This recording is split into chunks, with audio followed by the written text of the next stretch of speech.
Una Super DeLonghi Treviso sbanca anche Ferrara. Sono ben 4 le gare vinte consecutivamente e ora, dopo il poker di vittorie, la squadra di coach Pillastrini è in testa alla classifica a punteggio pieno. Sabato è stata una partita difficilissima e ci aspettavamo che loro facessero una grande partita per tirarsi fuori da questo momento un po' di difficoltà.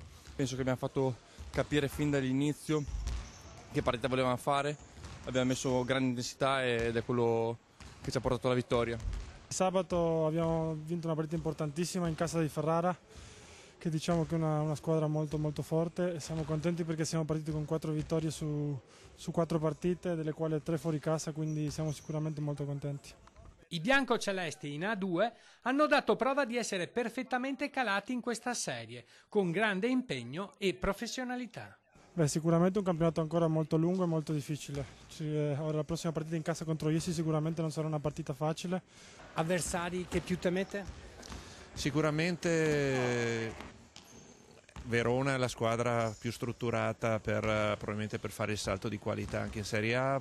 Mantova è una squadra molto solida, Brescia è un'altra squadra di qualità, ma poi ci sono molte squadre di cui non dico temere ma da rispettare, se non tutte, perché sarà un campionato molto equilibrato. A cominciare dalla prossima, sabato contro Iesi, sarà una partita molto delicata. Ci aspetta una partita sabato in casa e quindi ci teniamo a far bene e vincere anche quella. Il tifo? Tifo spettacolare come sempre. A Ferrara erano in 300, è stata un'onda blu pazzesca veramente, ci dà sempre grande sostegno, grande forza, di quello di cui abbiamo bisogno. Speriamo che continui così e con sempre maggiore entusiasmo. Sì, sicuramente abbiamo il tifo più caldo d'Italia, siamo orgogliosi, siamo contenti di far parte di questa squadra e di avere un pubblico come quello di Treviso.